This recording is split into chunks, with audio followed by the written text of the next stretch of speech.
Friends, आज आपण पाहणार आहोत वारसा हक्क कायद्यानुसार वडिलोपार्जित मालमत्तेचे म्हणजेच अँसेस्ट्रल प्रॉपर्टीचे कायदेशीर वारस म्हणजेच लीगल हेअर कोण आहेत. फ्रेंड्स, व्हिडिओ पूर्ण बघा, लाईक, कमेंट, शेअर करा आणि सबस्क्राईब करायला अजिबात विसरू नका. तर चला पाहूया आपण वारसा कायद्याबद्दल माहिती. आता वारस ही अशी व्यक्ती आहे ज्याला त्याच्या पूर्वजांच्या संपत्तीचा वारसा मिळण्याचा अधिकार आहे. म्हणजेच अँसेस्ट्रल प्रॉपर्टी मधून त्याला प्रॉपर्टी मिळण्याचा अधिकार आहे.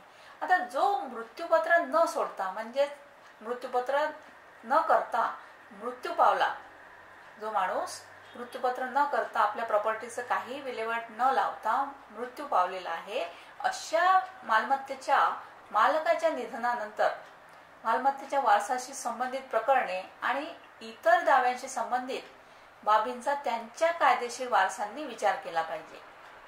आता वारस ही संकल्पना एका धर्मापेक्षा वेगळी असते हे येथे नमूद केले आहे की त्यामुळेच मृत व्यक्तीच्या मालमत्तेतील त्यांचे संपत्तीचे अधिकार ते ज्या धर्मातून आलेले आहेत त्यानुसार भिन्न भिन्न असू शकतात. आता उदाहरणार्थ पाहूया आपण हिंदू उत्तराधिकार कायदा म्हणजेच हिंदू, बौद्ध, जैन आणि शीख आणि ज्यांनी यापैकी कोणत्याही धर्मात धर्मांतर केले आहे किंवा विवाह पद्धतीतून जन्म घेतला आहे त्यांना लागू होतो.